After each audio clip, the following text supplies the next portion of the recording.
Imagine, imagine you are a young princess in the late 5th century. You're royalty, right? But that doesn't actually mean safety. It really just puts a massive target on your back. Oh, absolutely. It's basically a death sentence in some cases. Right. And your own uncle brutally murders your parents to seize power, which forces you to just flee for your life into exile. Just a horrific start to life. Yeah. And then, to secure a political alliance, you get married off to a pagan warlord. So now you are isolated in this foreign court, surrounded by people who view your religion as an actual enemy threat. Which is terrifying. Totally. The odds of you surviving that, let alone leaving a mark on history, they're basically zero. Yet she not only survives, she essentially, she kind of hijacks the entire trajectory of the Dark Ages. This is wild. Through sheer, just relentless persistence, she reshapes the whole religious and political map of Europe. And that is exactly what we're looking at today. You asked us to do a deep dive into this fascinating stack of sources you sent over. I mean, we've got Catholic historical reviews, medieval biographies, even architectural blueprints from China. Yeah, it's a really diverse set of documents. It all points back to this one woman, Queen Clotilde, and her husband, King Clovis I. So today, our mission is to unpack how Clotilde's, I guess you'd call it soft power. Yeah, soft power is a great way to describe it. How that soft power and her unwavering convictions birthed the concept of modern France, earning it that title, the eldest daughter of the church.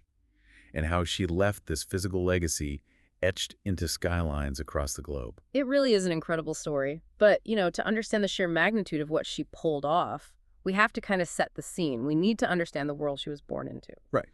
So the year is AD 476, and the Western Roman Empire has just completely collapsed. Like the power grid has literally gone dark. Exactly. It's a geopolitical earthquake.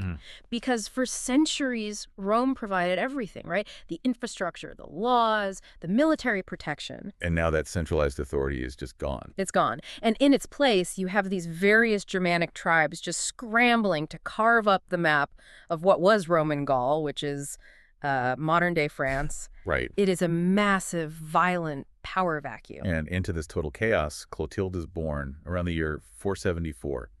But her origin story, it reads less like a historical romance and way more like a true crime podcast. It really does. What exactly did she have to survive just to make it to adulthood? Basically, total dynastic slaughter. So she was born into the Burgundian royal family, and her uncle, a guy named Gundobad, decides he doesn't want to share the territory with his brothers. Because of course he doesn't. Right, so his solution is to just murder them.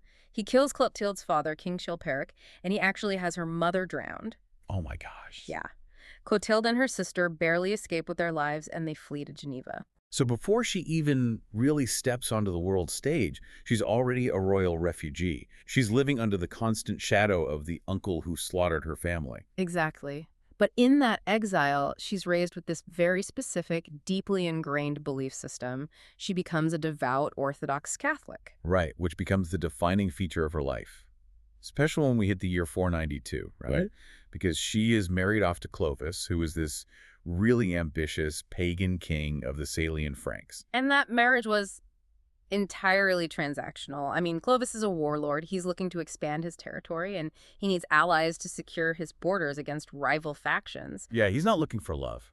No, not at all. He doesn't care about romance. He cares about strategic leverage. You really have to view this arranged marriage almost like a gritty mafia alliance. That is a perfect comparison. Yeah, it's a high-stakes peace treaty. But for you listening, the religious friction here is really what makes it so explosive. Yeah. Because Clotilde is an Orthodox Catholic, but the Germanic tribes all around them, they just aren't. Right. They were either pagan, like Clovis, or they were Arian Christians. And Arianism is different from Orthodox Catholicism. Oh, very different. Arianism was a sect that believed Jesus was subordinate to God the Father, which was a massive theological difference. The papacy in Rome considered it outright heresy. Oh. But politically, Arianism was the religion of the Germanic elite at the time. So by marrying a pagan king who is surrounded by all these Arian rivals, Clotilde is stepping into the ultimate high-risk mixed marriage.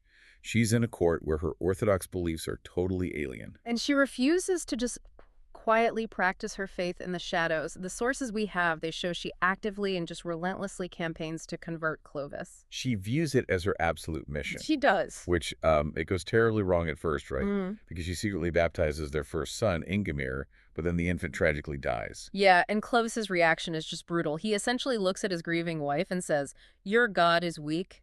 If the boy had been dedicated to my gods, he would have lived." I can't even imagine. Try to picture the psychological weight of that moment for her. You're in a hostile court, your child is dead, and your husband is blaming your faith. It's devastating. Right. But her conviction doesn't waver at all.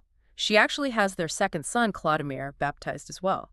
Wow. And then terrifyingly, he also falls deathly ill. The tension in that household must have been just suffocating. Mm. I mean, Clovis must have been furious. Oh, he was beyond furious. But this time, the boy survives. Yet Clovis still remains stubbornly Kagan. You know, he's a warrior king. He respects tangible power, military victory, territory. Right. He has zero interest in abstract theological debates about the Trinity. Exactly. Which brings us to this massive turning point in the year 496, the Battle of Tolbiac. Yeah. So Clovis and his Frankish army are fighting this rival tribe, the Alemanni, and they're getting slaughtered. Like the battle is totally slipping away. Right. And in this desperate, back against the wall moment, Clovis remembers his wife's God. He prays to the Christian God and basically makes a deal. He says, if you get me out of this and give me the victory, I will convert. And the tide of the battle dramatically turns right then. The Franks rally, they completely crush the Alemanni, and Clovis actually keeps his word. Yeah? On Christmas Day, he's baptized by Bishop Remy at Reims alongside 3,000 of his warriors. Okay, wait, let's look at this objectively for a second here.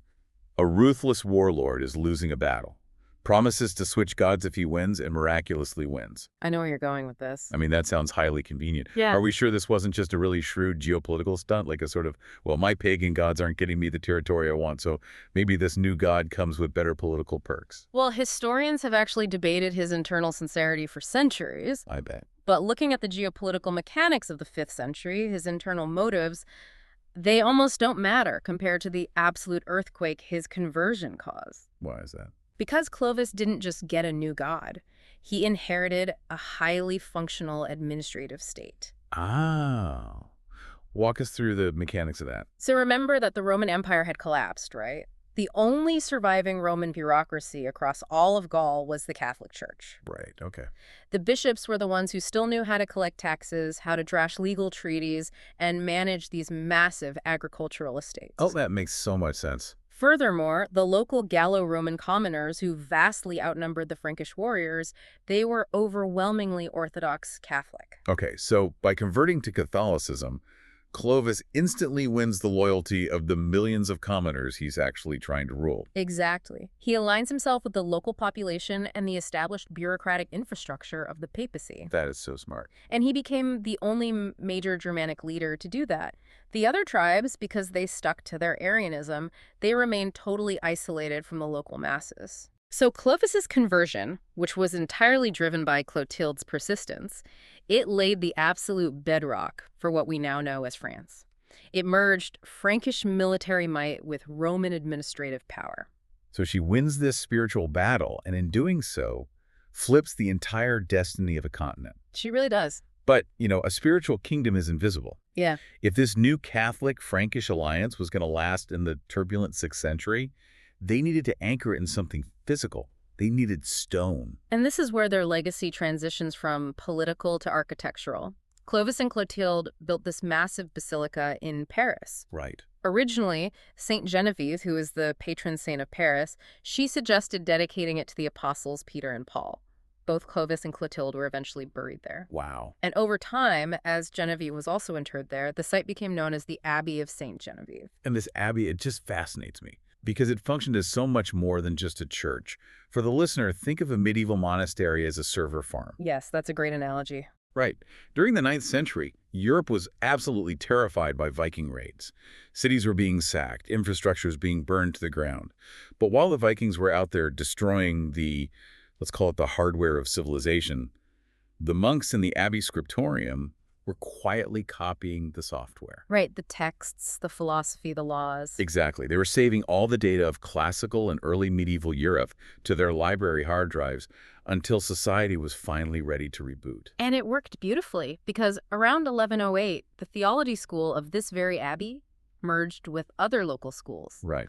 They essentially pooled their intellectual data to form the foundation of the future University of Paris. That is incredible. The physical space they built became this intellectual incubator that shaped European thought for centuries. It did, but, physical legacies are vulnerable to the shifting tides of politics. By the 18th century, the old abbey church was crumbling. Yeah.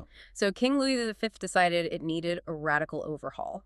He hired an architect, Jacques-Germain Soufflot, who designed this immense neoclassical structure. And the sources say it was an absolute architectural marvel, right? It was. It used early iron reinforcements to support these massive windows. It blended the lightness of Gothic style with the strict geometry of Greek design. But history is nothing if not unpredictable, because then the French Revolution hits in 1789. Oh, yeah. And the revolutionaries are fiercely anti-clerical.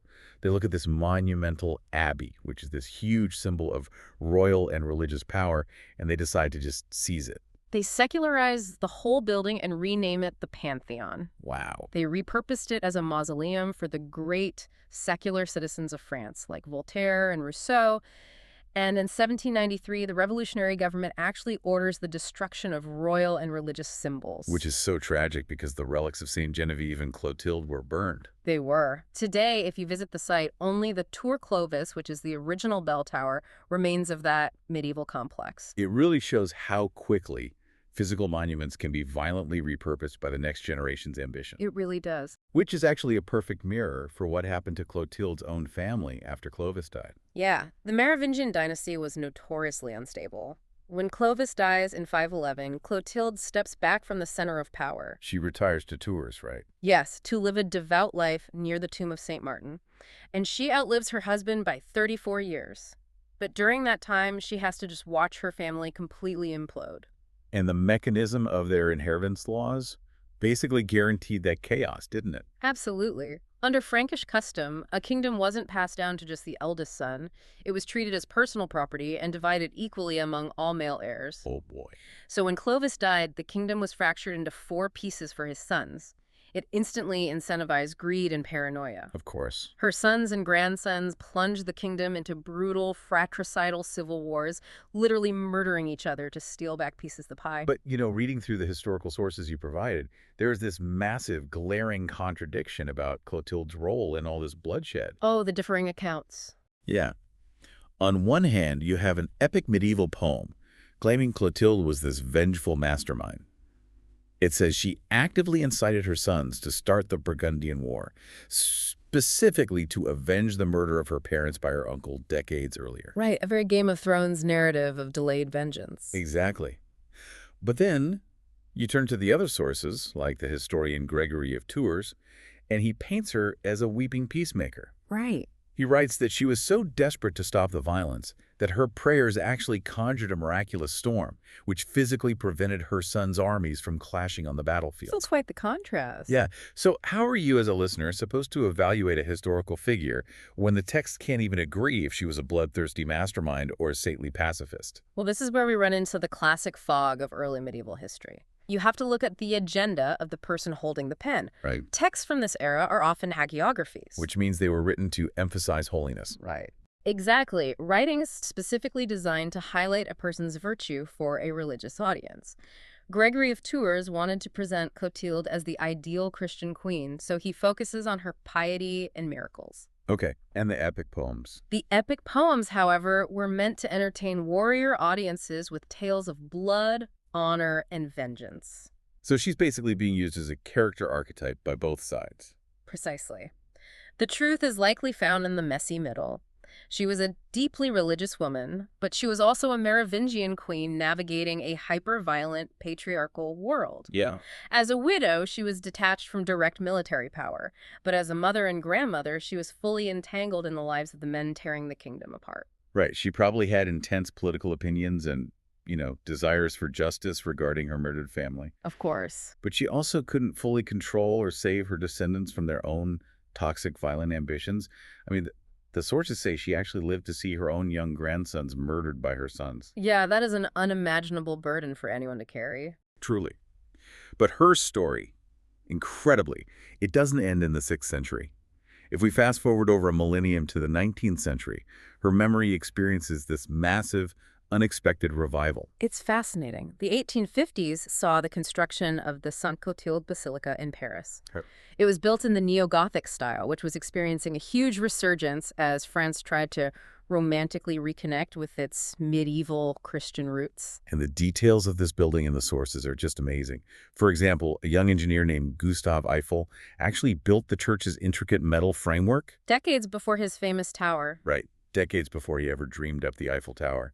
And the legendary composer César Franck was the first titular organist there. Yeah. But my absolute favorite detail from the sources is the bizarre architectural echo this building has all the way across the world. Ah, you're referring to the cathedral in Guangzhou, China. Yes, the Cathedral of the Sacred Heart of Jesus. It was funded by French Catholics and Emperor Napoleon III in the 1860s. And the facade of this massive cathedral in China is a direct, deliberate twin of the St. Clotilde Basilica in Paris. It's wild. The French architect Léon Vautrin used the Parisian basilica as the exact model for the facade. So you have this striking visual parallel standing right in the middle of a bustling Chinese metropolis. But the logistics of this construction just blow my mind. It's like trying to build a spaceship using only a photograph. That's a good way to put it. Right, because the Chinese laborers who built it had never seen a Western Gothic cathedral in their lives. They had no modern machinery. And they didn't share a language. Exactly. The French architects and the Chinese builders didn't share a common language. They had to communicate entirely through gestures and drawings. That's incredible. Yet these local craftsmen interpreted this totally alien architectural language and built a towering Gothic masterpiece entirely by hand, and they carved it out of solid blocks of granite. It is an absolute marvel of human engineering and cross-cultural interaction. Totally.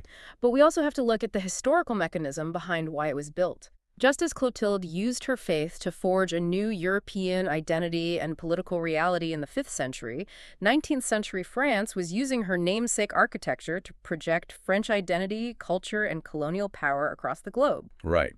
By planting a massive Gothic cathedral in China, France was making a physical statement of global influence. Exactly. So if you trace this thread, it goes from a terrified princess fleeing an assassin in the 5th century to a queen who flips the religion of a continent to a patron whose buildings incubated the University of Paris. And all the way to a namesake whose twin cathedrals project power from Paris to Guangzhou today. Yeah.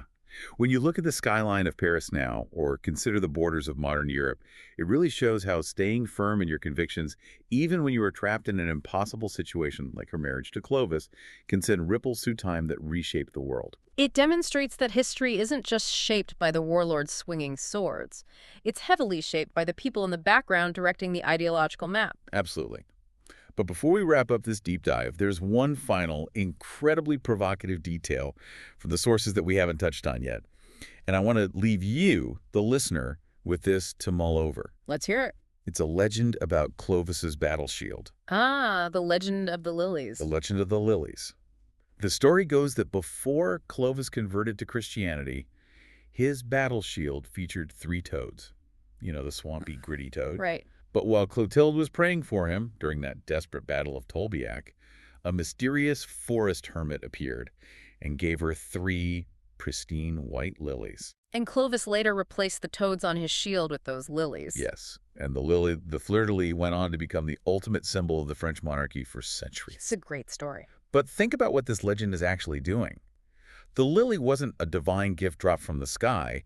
It was a retroactive rebrand. A rebrand, yeah. The Merovingians realized a brutal truth about power. Military might, which is represented by the toad, is what wins you the throne. But divine right, the idea that God himself wants your family to rule, represented by the lily, is what keeps your descendants on it. That's a profound shift. Right. It asks us to consider a really profound question. How does the bloody, muddy reality of a pagan warlord get transformed into the romanticized, divinely ordained image of the white lily? It really makes you question the mechanics of history itself. Exactly. It makes you wonder how much of the history we accept as absolute fact is actually just brilliant, centuries-long PR orchestrated by the victors. So the next time you are reading up on history, don't just look at the kings and their military conquests. If you want to understand how the alliances were actually formed, how the religion was shifted, and how the PR was crafted, you have to look for the queen.